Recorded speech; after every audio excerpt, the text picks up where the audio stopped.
way, you know, past exam papers are also helpful. And it also gives you a good idea of what you can expect. You know, if you have got if you've done and approached the work with that, you know, with that method of going through the work many times, like doing these cycles, then by the time you get to the exam, writing out, you've got like this practice that you've got, and you practice writing an exam with test and answering questions. So it becomes a lot easier when you reach there. Now, Aisha, you were here last week. Okay, I think it wasn't a big class last week at all, but today we stopped with question 4. Is that correct? We just completed question 4. No, we finished question 6. The medical question, we finished question 6. Yes. Okay. Well, you're the only student who was in the class, so question 7. So we had question 7. Okay, so if question 6, just for interest sake now, let's do question 6 quickly. Which one of the following statements about the medical testing of employees is wrong, is incorrect?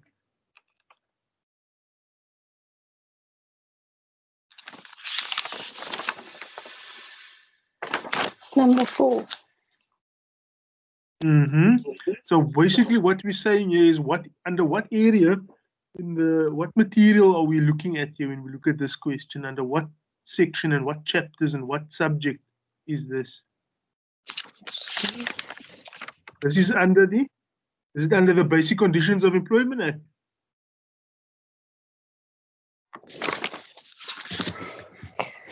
This will fall under the Employment Equity Act, right? The Employment Equity Act, and more specifically, within the Employment Equity Act, there is a section that deals with the prohibition against unfair discrimination, and there's a section that deals with affirmative action. So this is under the prohibition against unfair discrimination. Okay, and there are a number of grounds that the Act actually deals with, you know, what it considers to be unfair discrimination. And there's a number of those grounds of unfair discrimination, you know, like harassment, and testing is one of them as well. Okay, so this is one of the specific forms of discrimination or unfair discrimination that is mentioned in the Employment Equity Act. All right. So it's number 4, yes, because this is actually meant here, medical testing. Medical testing is, and specifically even HIV testing is mentioned, is not normally permitted. You know, you can't just normally test your employees as an employer unless there is a reason for it. Okay, and what we're saying of that question, it appears that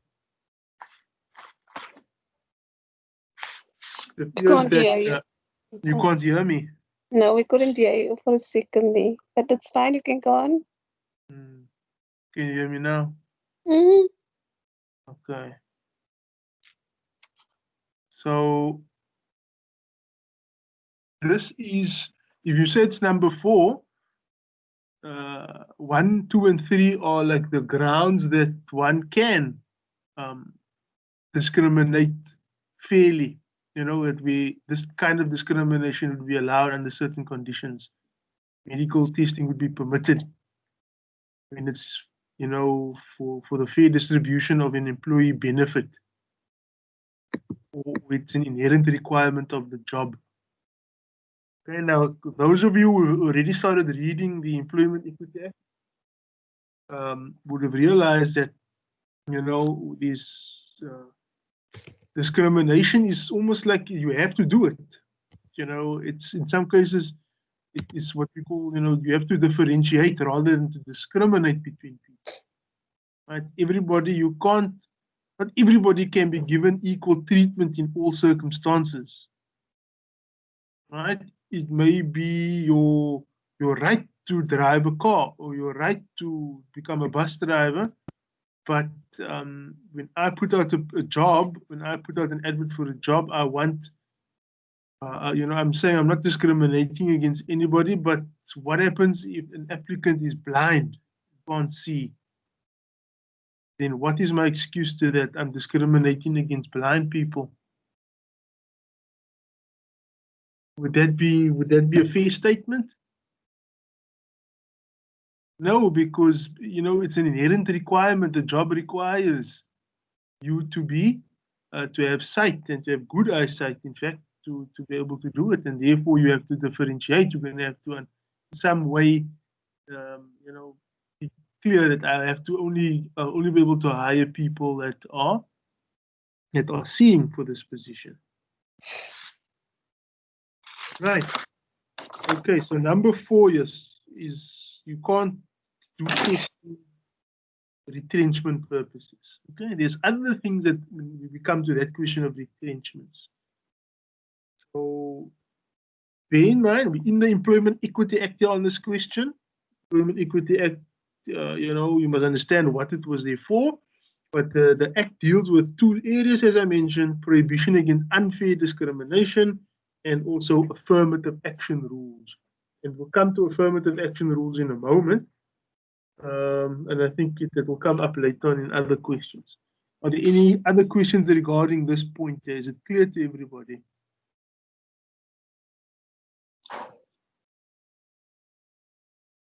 Yes, for me. Okay. How about the others? It is clear. Okay, cool. Now let's move on to the next question. Section 189 of the LRA requires that in the case of dismissals due to the operational requirements of a business, the consulting parties must attempt to reach consensus on certain matters. Okay, now again, this is like a question you should know where this fits into. Where does this fit into?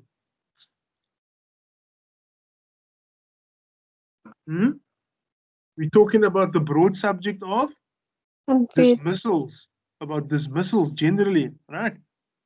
And you can dismiss somebody. Just 1 second, guys. Just 1 second. Give me a moment. Yeah. Just 1 second.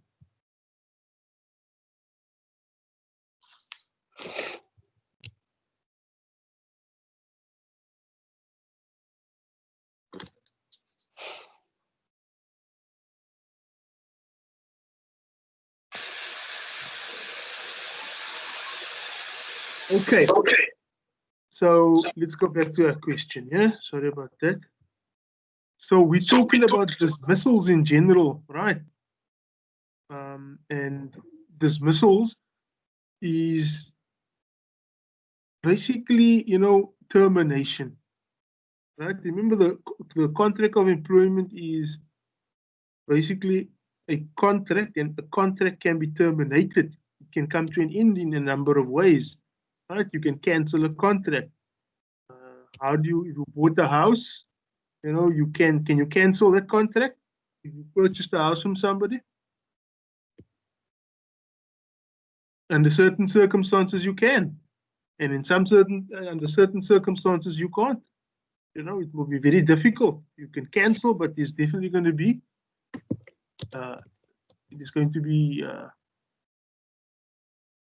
consequences if you now cancel it when you shouldn't have canceled it or couldn't have canceled it, right?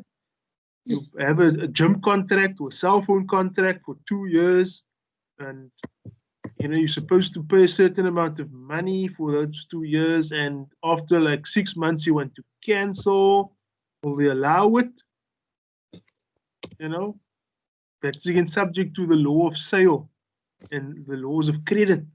But here we're talking about the labor contract, okay? And this is in essence, dismissal is in essence the termination of the agreement. And who is terminating the agreement when we speak of a dismissal? Which party to the employment contract? The employer. Yes, exactly. not the employee, not the employee. He cannot affect the dismissal, to use the term dismissal. But the employee can terminate the contract, not so? What do we call the employee's termination of a contract? That's a resignation. Yes, good. A resignation. Oh, yes, typically a resignation. Okay. Yes. Or abandonment. Excuse me. Abandonment of the position. Right. Abandonment of the job, and just walks away and doesn't tell the employer anything. So these are what we call obligations that are very active, in which the law attaches consequences to, right? A legal bond to which the law attaches consequences, and they will only come about if there are certain things are done. So with a labor contract, an employment contract, we have very specific ways of dealing with all aspects of the contract. And dismissal is a very tricky part of it. And as I've said, dismissal implies that the employer has ended the agreement. Now, what is this operational requirements? Anybody heard about that?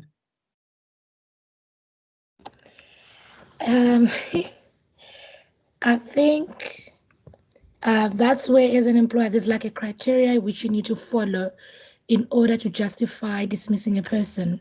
So there is like a checklist which you need to follow, whether it is operational or procedurally fair. But there's like a checklist of stuff we need to follow to ensure it is a fair dismissal if you are taken to the CCMA. Yeah, because this is where that's what I'm trying to get you to understand with this question, that the law, remember we spoke of in the beginning when we tried to make the distinction between an employee and an independent contractor, how important it is, or what benefits there are rather, of being an employee. You get the protection of all the labor laws, right? Including the right not to be unfairly dismissed. So operational requirements are one of the reasons that the law, one of the grounds rather, that the law is permitted an employer to dismiss you. An employer can dismiss you basically for three reasons, basically. We figured out, or today in this question is one of those grounds, operational requirements. On what other ground can an employer dismiss an employee? Misconduct and incapacity. Yes. Okay. So those are the three recognized grounds in law by which the employer can dismiss. Okay. We're now dealing with operational requirements. So misconduct is like where you violated a rule in the workplace, which is well known and published and part of the employer's policy, and it could be the reason for your dismissal. So we said also that the employer must have a reasons, right, to dismiss you. To dismiss you means he must dismiss you substantively, fairly. There must be a reason, and those reasons have to fit into those three categories, those three heads, either incapacity, misconduct, or operational requirements. Okay, so now we move on to what is operational requirements. Now in section 189, you guys need to look at section 189 and also section 189A, capital A that is, okay, which deals with when an employer is thinking about dismissing people. And he's thinking about dismissing people because he can't continue doing business. Something has happened to his business, okay, with the result that he cannot now continue employing you. Something either through technological or economical, structural needs. Yes, exactly. These are those things that are, the law understands this, that, look, you can employ many, many people provided you have the means basically to do it. Right. And we see big companies, they restructure, economically or technologically things have happened so that they cannot now maintain a certain number of employees. Okay, a big company has got like 50 factory workers, you know, they are stitchers and they are material cutters. They make clothing. So they got all these material cutters and sewers and tailors, and they're doing business, but they can maintain these people and let them work long hours also and overtime and everything because they're getting a contract. But if the person or the company that is giving the contract to the organization, to the employer, cancels the contract, what's going to happen to the business now? It will suffer. It cannot continue to maintain people. Okay, we saw those effects now with COVID happening, right? The knock-on effects of all of that. Where people weren't permitted to, you know, move around and do economic activity, and they couldn't, and therefore they couldn't generate. And this requirement must have, or this head of dismissal must have come and did come up quite a lot during the COVID lockdown period. And who's to say that it will always happen as, you know, businesses grow and fall, and it's going to happen quite often. So racial requirements, something has happened in the business, either financially or, you know, through economic reasons or technological reasons that the company can't. So now there's a procedure, as you mentioned before. That's the whole thing with this. It's in procedure intense that you now need to follow now before you can actually affect the dismissal. Now, broadly speaking, they're asking you, consider the following things. What must an employer do before he can actually invoke these things? Now, to give you just for those of you who haven't read section 189, you know, it involves quite a procedure, and involves a process of consultation with employees. Okay, so that you work it out in such a way that you must look at all other options before you actually dismiss somebody. So although a company may have a legitimate reason to dismiss you, you know, like that because they've lost business or contracts, they still can't dismiss you immediately. They must foresee this, and they must try and do everything to avoid an ultimate dismissal of an employee. Okay, and you must take into account the employees, you know, this consultative process. So let us look at this criteria quickly. Criteria for the payment of discretionary bonuses. Okay, that's just the criteria for bonuses. B, appropriate measures to mitigate the adverse effects of the dismissals. Measures to mitigate, in other words, to lessen the effect. C, severance pay for those employees who are to be dismissed. D, appropriate measures to ensure that the process is fair. E, appropriate measures to change the timing of dismissals. Now, the question is, which of the above matters must they attempt to reach consensus on?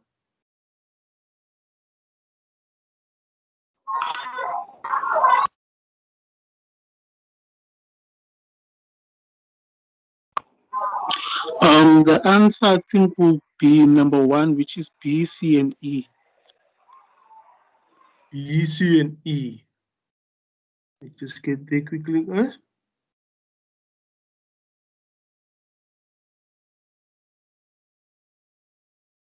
Is my screen still being shared with you, eh?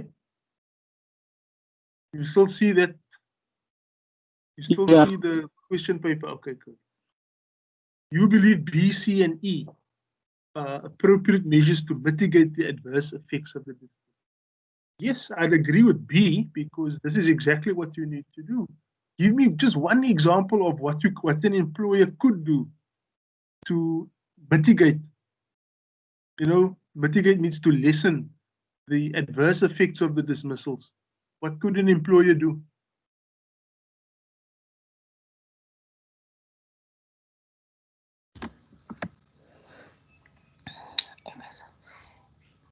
I'm not sure. I'm not sure if this is right. Can an employer look for an alternative position for the employee? Does that fall under that? Mitigate. It's possible. It could be. But now, normally, when you reach this stage in your business as an employer, right? You can't, you have to cut positions now, right? So if you're going to make another position, it might be the solution to that particular problem, right? It's possible, yes, but then you must specify. What you could do is to cut people's time. So, well, we can't, to keep you on, everybody will have to go on short time now. You can't work full time or the normal hours that you work, but to listen the people for, to lessen the amount of dismissals or those kind of things, we'd rather make it so that everybody works half day or half time, so that at least we don't dismiss you, but you keep on. Okay, so half time is one measure.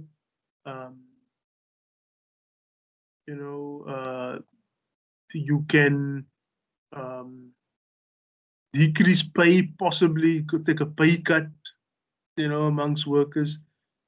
So these are the kinds of things that one could use to mitigate, to lessen the effects of the dismissal. Okay. C and E, severance pay for those employees who are to be dismissed, that must be considered, yes. And E, appropriate measures to change the timing of the dismissals. Okay.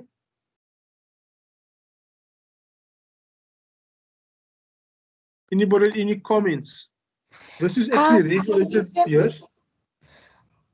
D, isn't that important? Because even if it's operational requirements, it still needs to be fair, in the sense of, like, you need to justify, like, the criteria for who actually gets retrenched and all that, depending on why you're retrenching. So isn't the fairness part also an important part? I'm not sure if I agree with that answer being correct. Because I think D is actually quite important. Why is it important? Yes, you're quite right. Why is it important?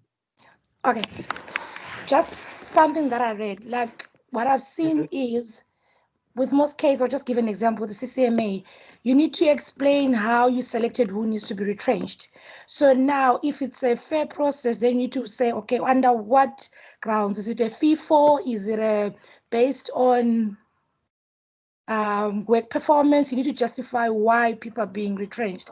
I don't know if that's correct. Okay, no, fine. My method, the thing is, yes, you're right, because now look, failing to, remember, you must have a proper reason, substantive fairness, and also procedural fairness. And this is where many employees, sort of, when they dismiss employees under this head, they fall short because they didn't follow the procedure. So it's quite important to ensure that the process is fair, right? I mean, from the employer's point of view, especially. Okay, but now my approach to this would first be, because what we're being asked, which of the above matters must they attend? So we know which matters here is clearly out of the question.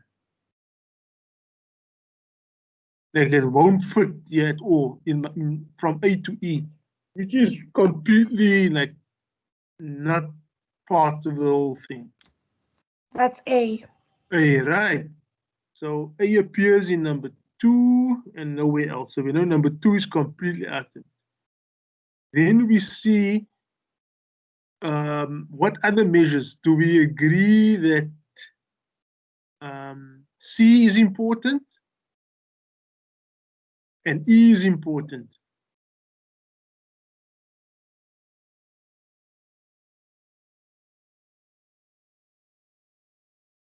Severance and appropriate measures to change. I will say the other one that I think we can drop is C, because the Labor Relations Act, or the BCA, stipulates how you pay a person. So that's not really up for, there's legal room for negotiation. Let us look at, I know, but now we must first look at what the question is asked us, right? So what I'm trying to show you here is there's a way of eliminating your options that leaves you with the easier way to make your choice. Okay. Right, so we know number 2 is gone. Right? Number 4 is saying only B and D. are to be considered. So B is measures to mitigate adverse effects, and D is appropriate measures to ensure the process is fair. Is there any other measure that's required, like the changing the timing of the dismissals? Is that important? Must they consider that? Must they consider severance pay, and must they consider appropriate measures to change the timing of dismissals? In other words, are there other ways, that other things that they must consider besides B and D?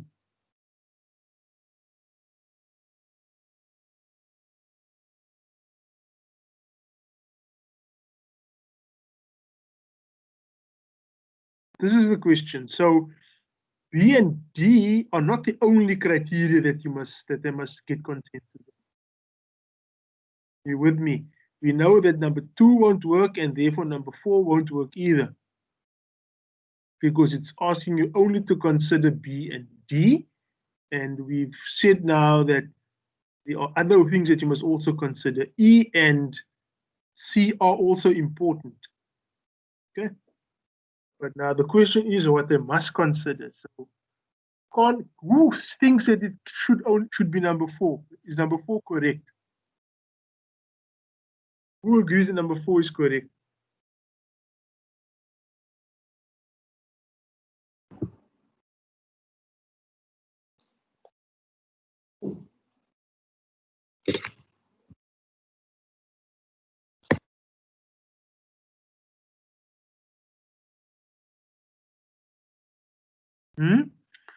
So I believe that number 2 and number 4 are out of it.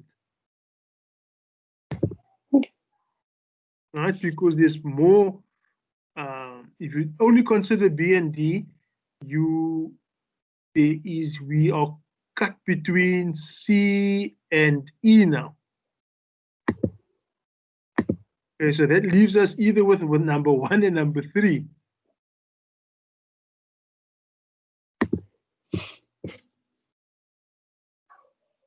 BC and E and BC and D. So BC and E and BD and E. Yeah.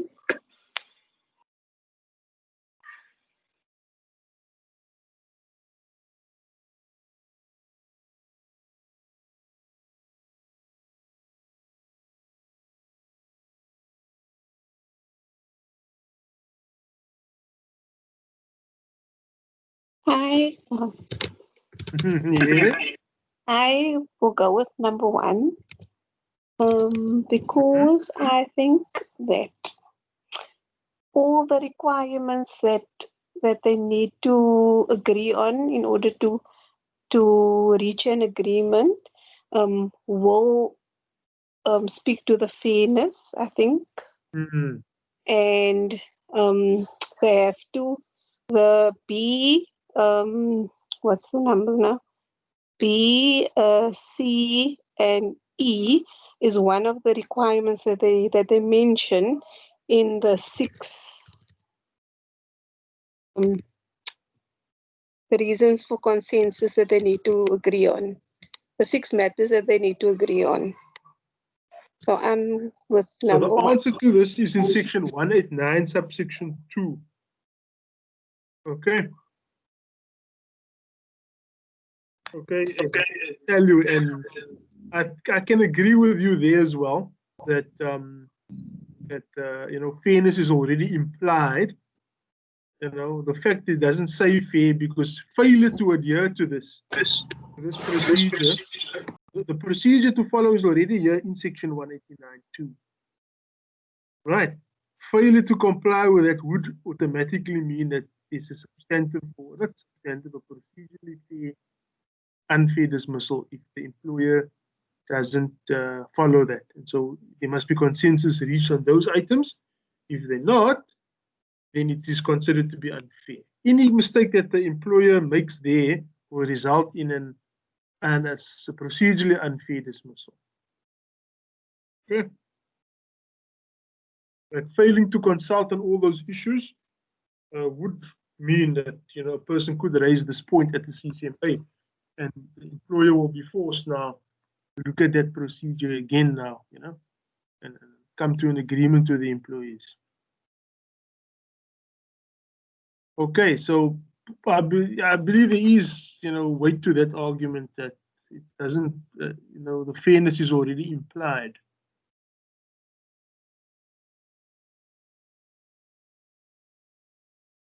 Any questions on number 7, on question 7?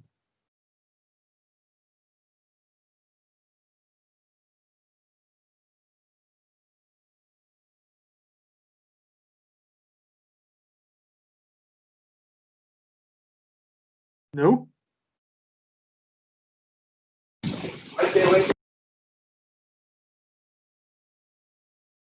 No, okay. Can you all hear me, guys? Are you all there? Yes, I can hear you. Okay, good. Now, question 8. Let's move to question 8. The LRA determines who bears the onus in disputes regarding alleged unfair dismissals. Okay. Now, remember, the CCMA is the friend of the employee in the sense that it's like your go-to organization as an employee, right? Your initial, and you go there for unfair dismissals, you go there for unfair labor practices, unfair discrimination matters, okay, and you're given assistance there if the employer has not acted correctly. Now, here you've been asked that the disputes regarding alleged unfair dismissals. Consider the following statements. But before we even go look at the statements, guys, unfair dismissals, the onus, how does this work? Has anybody got any idea how this works?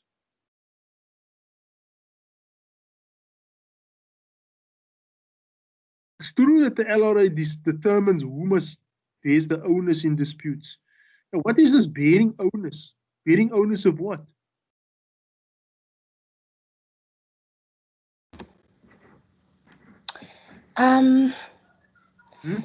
Like the employer, if an employee is claiming unfair dismissal, the employer needs to prove otherwise. So the employer needs to prove that the employee wasn't unfairly dismissed. That's what I think. I'm not sure if that's right. Yeah, that's quite right. You see, the thing is, it starts off like this. And that is why you'll see, now dismissal means the employer has told you to get lost, ended the agreement, right? Now, if you are an employee as defined in all the labor laws, like the LRA and the BCA, etc., then you qualify to be an employee. And section 213 of the LRA tells us what an employee is, right? And it's a broad definition. And then once you're considered an employee, all you need to do is refer the matter to the CCMA as an unfair dismissal, right? What must you prove? You must prove it to an employee, and then you must prove that you were dismissed. Once you can show that you were dismissed, now the onus turns over to the employer, who bears the onus of proving that the dismissal was fair, both substantively and procedurally. Okay, so that is the general rule. And that is why we went to such detail, and the book goes in such detail into making clear what the distinction is between an employee and an independent contractor.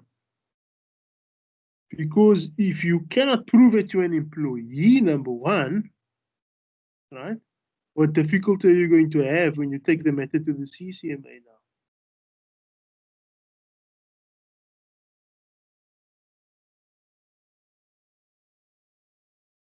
Right, you've been working for somebody, you've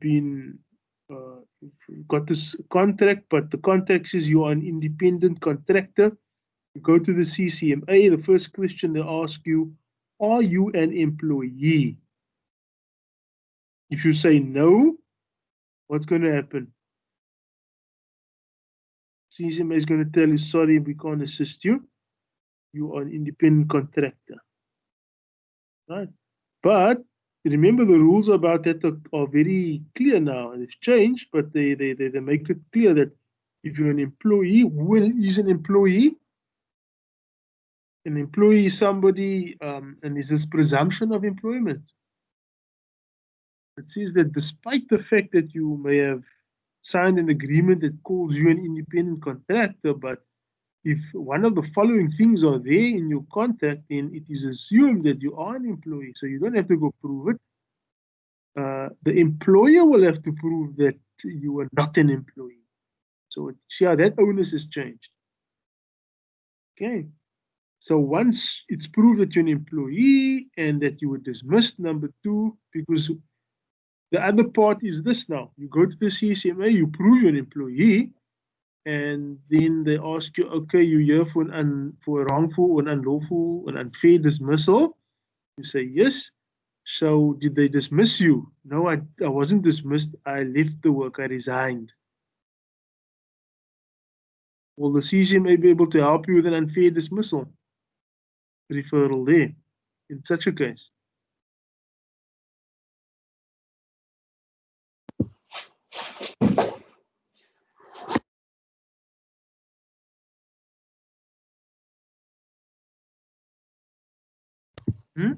If you resign from your employment, can you still get help from the CCMA now if you've left?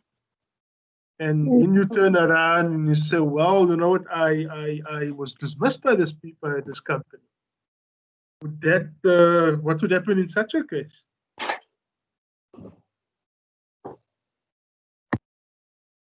Yes, Aisha, what were you saying? I'm saying no and yes. No and yes. Okay. If it's normal, Explain then. if it's a normal resignation, then that won't help you. But if it's a constructive dismissal, then they will assist. Yes, excellent. That's the distinction you must make there. If you resign from your job, there's no help for you. I mean, like assistance through the CCMA because you've resigned. You've handed in your resignation, and you've terminated the contract from your side. You cannot afterwards cry foul that, oh, you know, I was this and that.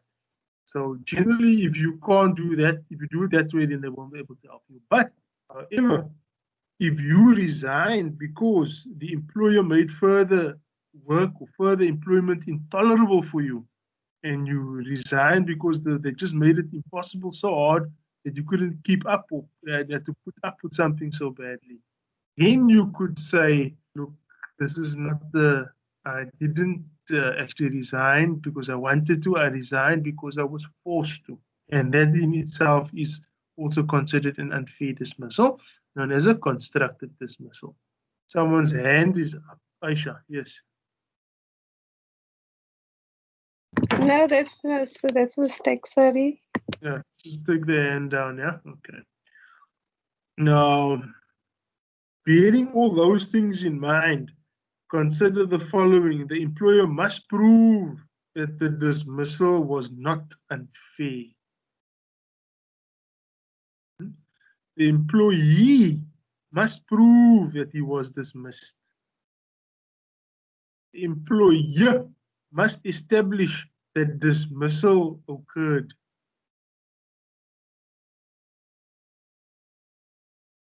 D, the employee must prove that the dismissal was unfair.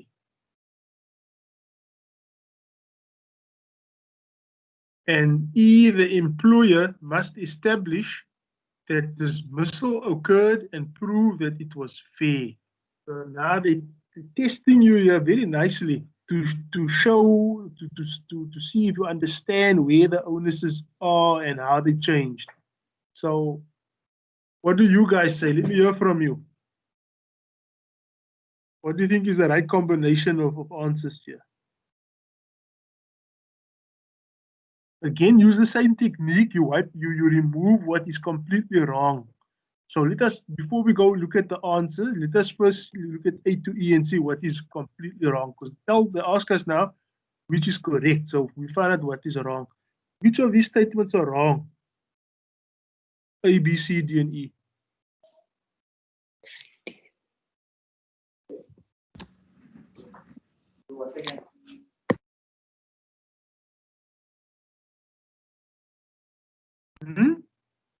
Okay, let's go by one then. So the employer must prove that the dismissal was not unfair. That's right. The employer, it's the boss, must prove that the dismissal was not unfair.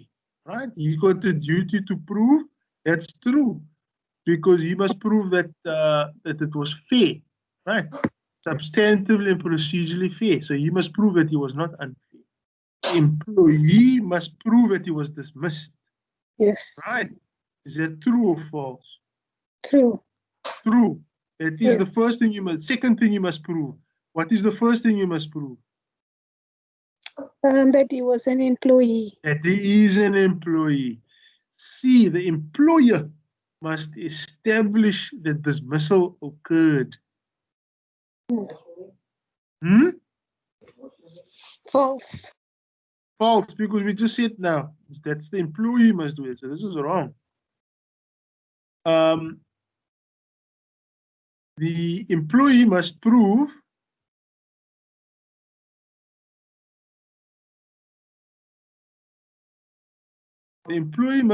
that the dismissal was unfair.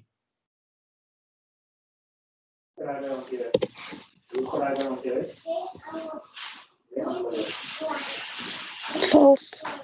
Also false.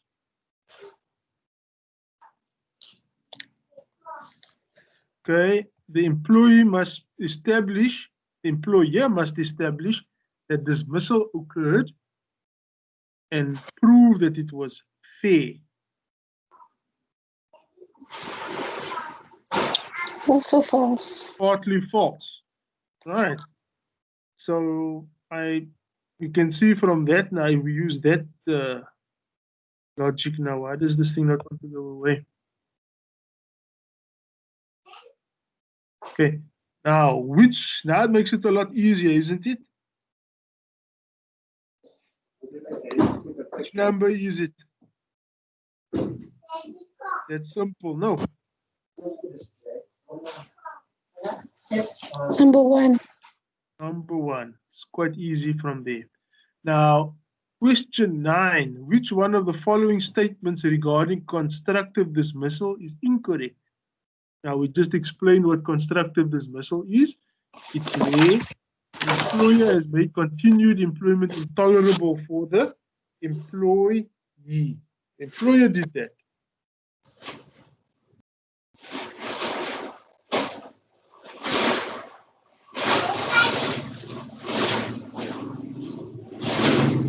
Right, so now, which one is wrong?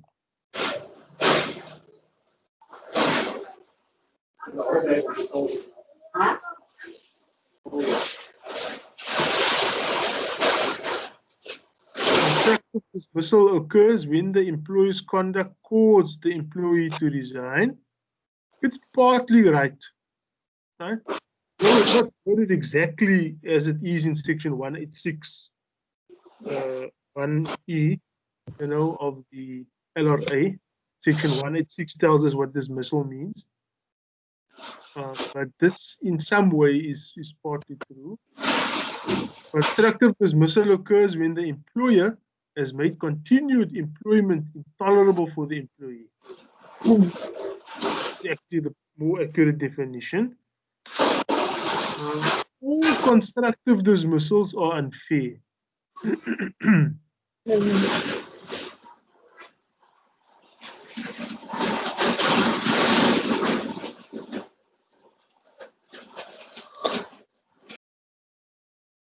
It doesn't sound right, huh? No. Like, it's almost like saying all unfair, all dismissals are unfair. Here's a constructive dismissal. Not necessarily so. And I'll come to that in a moment. The employer may show that constructive dismissal was not unfair.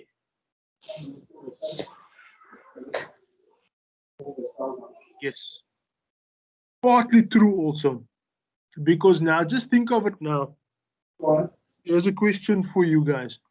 If you resigned, right, because you believe that you couldn't keep up or didn't want to continue, or that the employer made continued work so bad and so intolerable that you had to leave, now, when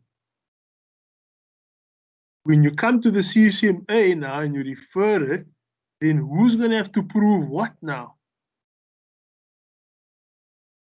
Who bears the onus of proving those allegations?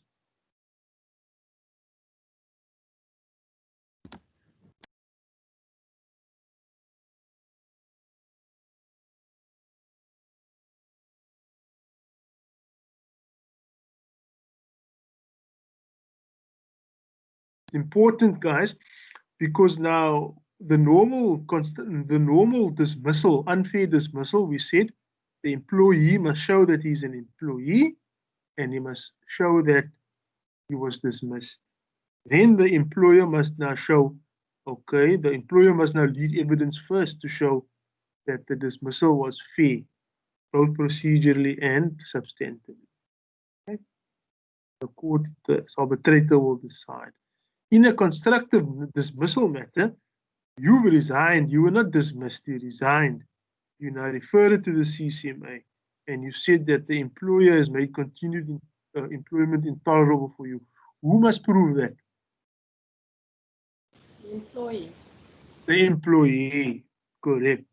So that's how that onus will work.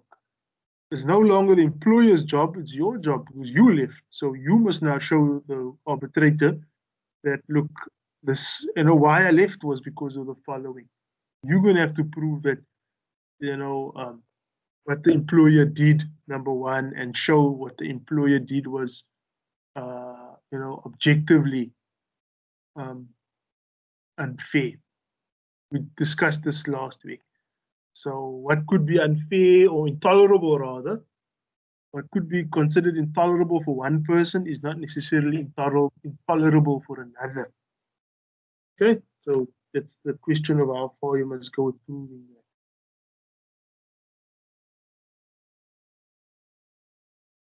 Question 10, Tommy is employed as a salesperson. Every Monday, Tommy arrives for work late and drunk.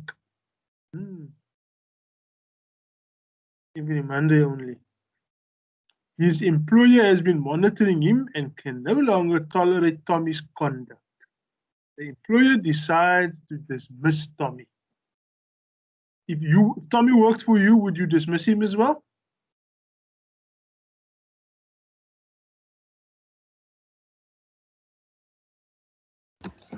No. Why not? The guy's drunk and he's happy with drunk guys employing drunk people. But the thing is, as an employer, you're not allowed to just dismiss the employee. So we need to make sure we follow proper, that's where the procedure comes in. Yes.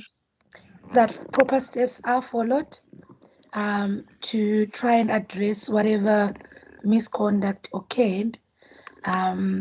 I think, yeah, that's what I think. Yeah, no. You can't just dismiss, because I know where I worked, we once had an issue like that, and the employer had to show that they tried to assist the employee by doing counseling and paying for all that stuff, because you can't just straight dismiss the employee.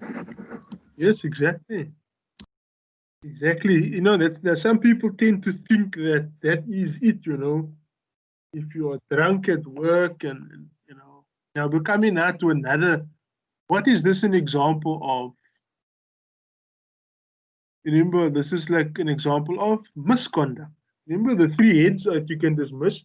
An employer can dismiss his worker, his workers is based on, we did constructive dismissal, and now we're dealing with what appears to be misconduct. Because under normal working conditions, you don't want people being, number one, drinking on the job and coming to work drunk and being late to the work. So which one of the following is a requirement for the dismissal to be procedurally fair? Now, what is this procedurally fair thing?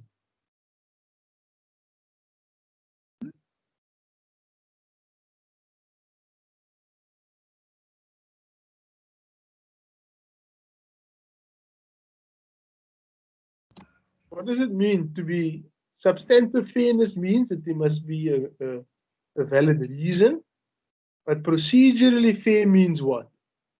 We need to follow procedure. Okay, you're gonna have to elaborate a little bit. No, we must follow procedure. Or what kind of procedure? If they You need to follow decide procedure. I think a procedure was followed there. Look, a procedure was followed. The employer decided to dismiss him. So that was, they had probably a meeting and it came to the boss's notice, Tommy's drinking. And the procedure they had was they had this meeting amongst themselves and then they informed Tommy, look, Tommy, come here, man, we've made a decision. We don't like this, what you're doing. And therefore, here's a letter to inform you that you've been dismissed. That's a procedure. Yes. What's wrong with that? Okay. Just to elaborate a little bit on that, I think we had a similar question in assignment 1. When we look at procedural fairness, obviously there's questions which we need to look at. First of all, we've identified that it's misconduct. Was it a rule which the employee was aware of? Is there a rule stipulating that an employee cannot actually drink at work? And all that, was the consistency in applying the rule? So there's all these guidelines which you need to follow, which is why we refer to procedure. There's all these questions we need to ask before we say, okay, it was procedurally fair or not. Procedure means that there must be, it means not only a procedure, but there must be a fair procedure. Yes. Hey, I see there the boss, what's the guy's name? The employer just decided, the procedure they're going to follow was they're going to have a meeting about it and make a decision. Did they involve Tommy in that process in any way? They didn't. They just informed him that he was dismissed. So this is where procedural fairness comes in. It is basically, in the Labor Relations Act says what it should entail, and there's a guide annexed to the Labor Relations Act that deals with what they call guidelines for policies for fair procedures. So what does it mean? It means that you must be given a chance to face the charge against you. They must charge you. They should call you to a meeting where you will be able to respond to these charges. And at this meeting, you mustn't be given like short notice. You must be given like a reasonable amount of notice. Right?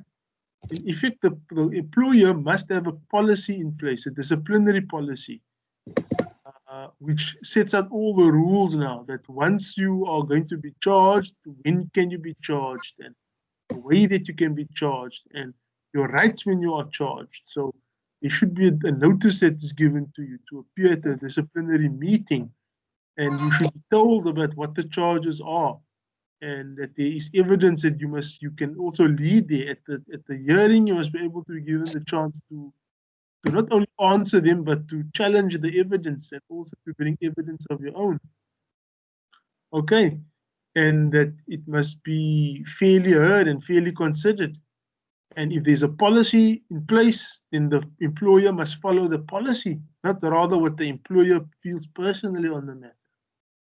Okay, so this is what it means in a nutshell, that there must be fairness in every aspect of it, reasonable fairness, and it is this thing that many times leads to procedural unfairness, where the employer's got a policy in place, he either has one or he doesn't have one. So if he's got a policy in place, the policy must be in accordance with the code of good practice, policy of the LRA, the annexes, which tell you what such a code should contain.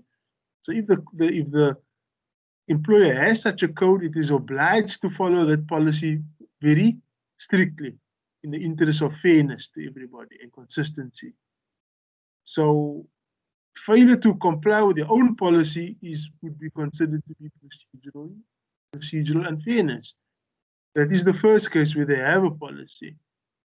If they don't have a policy, then they must still, and they followed the procedure that they followed could or could not be fair. And it's judged against the policy, the code of good conduct, or the guidelines for dismissals, for misconduct.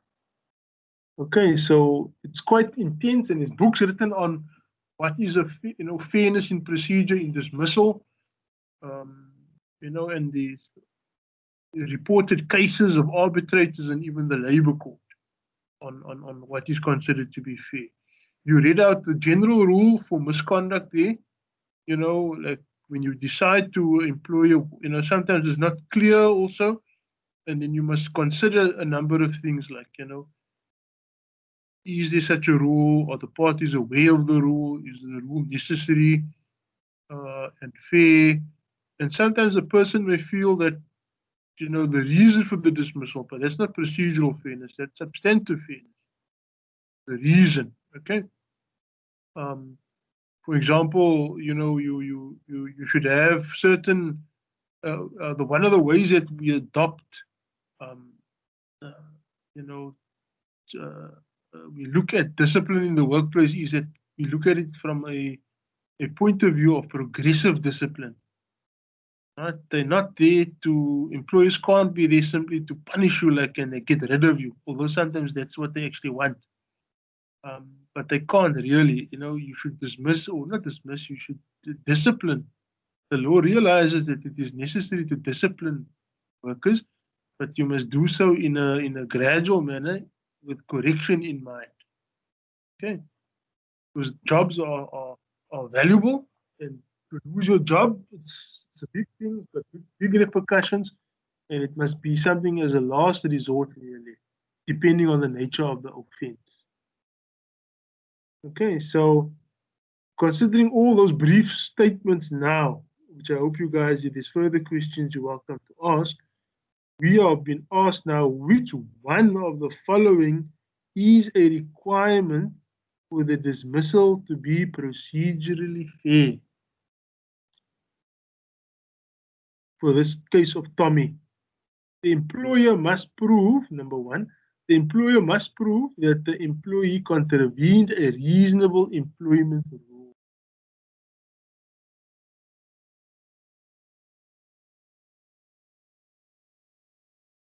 We'll come back to this one. The employer must prove that the employee knew about the existence of the rule.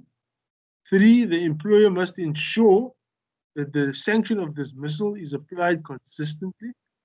And 4, the employer must give the employee an opportunity to respond to the allegations.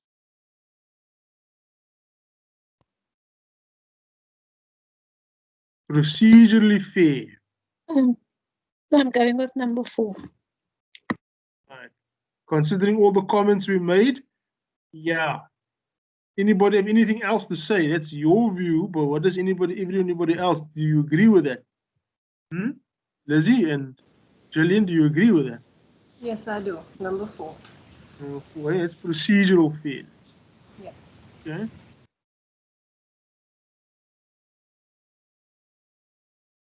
The others, they tend to lean more on substantive fairness. At least one of them speak about tends to be about substantive fairness. So how it happens is that you at the who's been at the disciplinary hearing before? Who's been taken to a disciplinary hearing by an employer?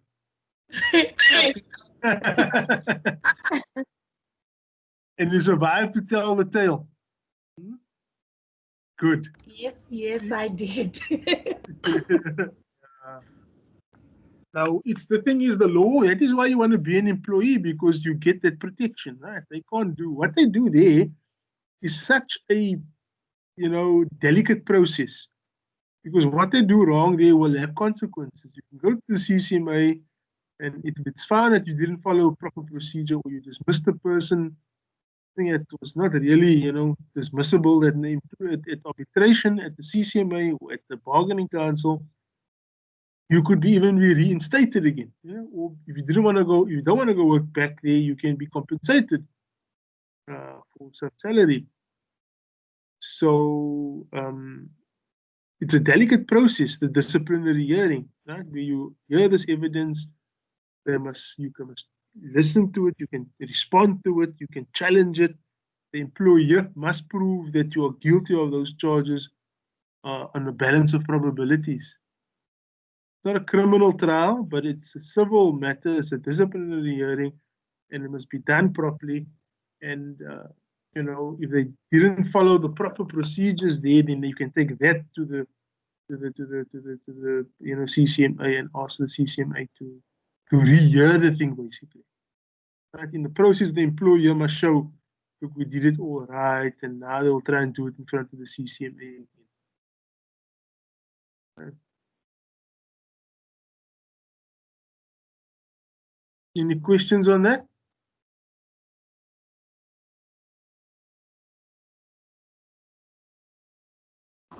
No questions from me. Oh, cool. Let's move on into question assignment 1 for the closing date here of the 21st of August. Which 5 questions will a court of law consider, ask in determining whether a restraint of trade is reasonable? I think we did this one already, didn't we? From where do those questions come from? Which case?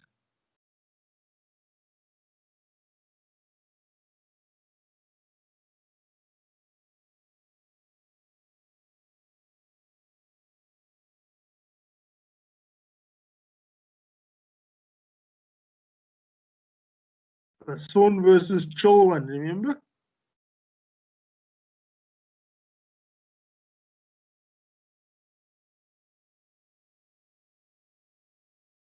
Is there a protectable interest? Is there something here that the employer needs to protect? Right? What prejudice will there be? Then we must weigh up that prejudice, and the prejudice, you know, mustn't be so that you know that it cannot prejudice the employer too much. Remember the restraint. Okay, this is to determine whether the restraint of trade is reasonable. Right? So mustn't be too much. Remember, restraint of trades are lawful provided they are reasonable. So it mustn't be able to, it mustn't like pin a person down or prevent a person from being able to carry out a trade to such a point that it will, you know, cannot be like stopping the person from working altogether. It must only be such that it must respect the rights of the employer. But they're only giving you 2 marks for 5 questions. Okay. So they're giving you more marks for that. Question 2, PP Power Manufacturers is a company policy that grants all women and only men who are married a housing subsidy. So they give all women and men who are married a housing subsidy. Discuss whether this is differentiation or discrimination. And if it is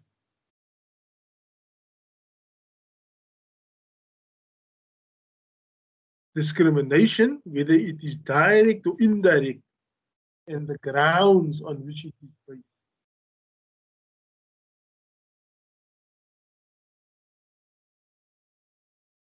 So now what are we talking about here again?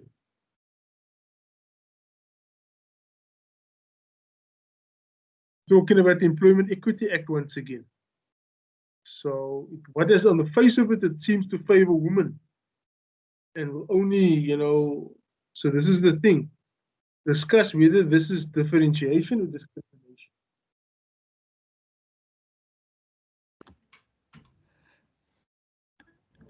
Okay. Yeah. Okay, from my side, it looks like discrimination. Because they're discrimination based on marital status.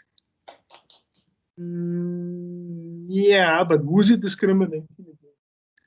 All the single people. No, it seems to be discriminating against men, isn't it?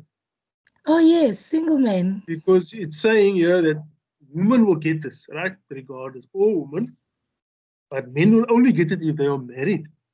True. Right. So you're quite right about the marital status, but it is sort of discriminating, not differentiating. You know? It's more of a discriminatory kind of policy. All women, not all men. Men only if you're married. So it seems to favor the one over the other, unless the the qualifying factor is not something that is, why all women then who are married then. The men has to be married to get the benefit, the subsidy.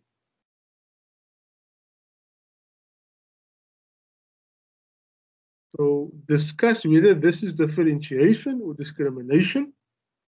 And if it is discrimination, whether it is direct or indirect.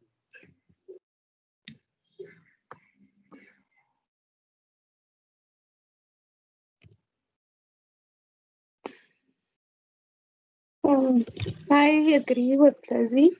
There's definitely discrimination against men. So it's direct discrimination on the fact that they are saying men, only married men. Yeah. So it's marital status and gender, which relates to the biological characteristics. Yes. Nice.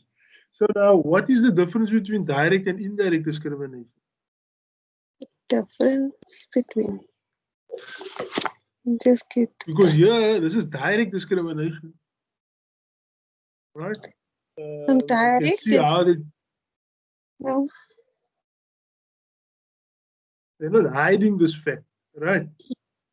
Indirect discrimination is like sort of hidden, and then like they're trying to discriminate, but they're not saying they're discriminating.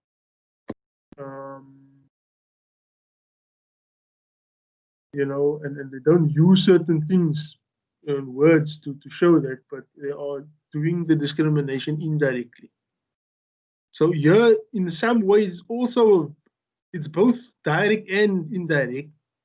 But I mean, what they in essence are saying is we really want to benefit the woman here, right, in this discrimination. And we'll only give this chance to men if they are married.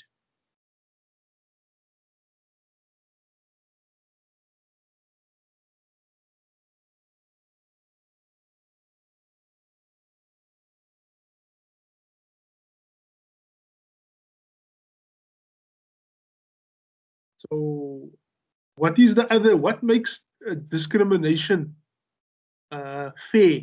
What makes discrimination fair in Chapter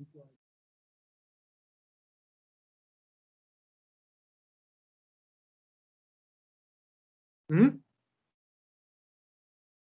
Remember, discrimination, you're not allowed to discriminate against people, an employee, directly or indirectly, on any arbitrary ground, in other words, no reason for it, which includes your race, gender, sex, ethnic or social origin, color, sexual orientation, your age, your disability, religion, conscience, belief, political opinion, culture, language, marital status, or family responsibility.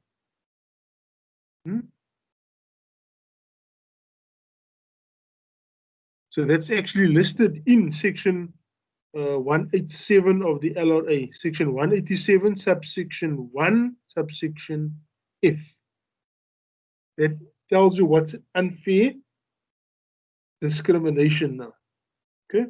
It prohibits unfair discrimination, but There's also a qualification to it. In subsection 2 of section 187, which says that despite, you know, what the law said there, what's unfair discrimination, a dismissal, when it speaks about when you're dismissing somebody on this ground, may be fair if the reason for the dismissal is based on inherent requirements of the particular. Okay. Now, section 187 of the LRA deals with automatically unfair dismissals. Does anybody have any idea what that is, or have any read anything about it? You have unfair dismissals and you got automatically unfair dismissals. Automatically unfair dismissal has got different consequences to it. I've got an Sorry? I have an example, but yeah, it might be difficult for me to explain. I know that it's automatically unfair to dismiss a pregnant person. That qualifies as automatic, yes. Yes. Dismissal. Now, why is there a distinction for these things, for one unfair, automatically unfair? You know, like when we did collective labor law, those of you who do collective labor law, you know, will know that you have all those rights of association, you know, to align yourself with the trade union, to join it, to do activities of the, you know, of the trade union, and to strike and to picket and all these things. So those are constitutionally entrenched rights. Now, many workers are often discriminated against and you know, stigmatized and even dismissed because they participate in these things which the Constitution gives them the right to. So a lot of the automatically unfair dismissals come about when you're involved, when you are dismissed because you're part of a union or doing union activities. So if you're found to be dismissed for that, you are considered to be automatically unfairly dismissed. Same with the pregnant woman story. And same with unfair discrimination. If it's found that you have discriminated unfairly against somebody on all those grounds I mentioned. And if that is the case, then you are, and it's proven, then you automatically, it's an automatically unfair dismissal. And why is it so special? What's so special about it is that you now, if you can prove it, you can get compensation for up to 24 months salary if it's found to be the case. Okay. The maximum allowed by the LRA is 12 months salary, you know, when you get compensation from your employer for an unfair dismissal or something. Yeah, if it is automatically unfair, you can get up to 24 months salary, right, from the employee. So it's a dangerous thing to be found, you know, that your dismissal is unfair. It's got different consequences when it comes to compensation, big consequences.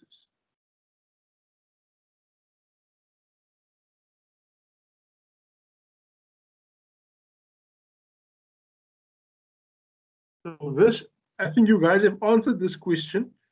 You know, it's marital, it's men, and it's also, the ground is, so it's gender, and it is also marital status.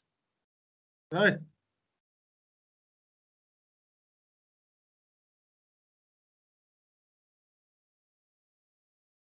Now, I think when are we meeting again? Next week. I see our time is up. Discuss the difference between an unfair labor practice in terms of the LRA and the right to fair labor practices in terms of the Constitution.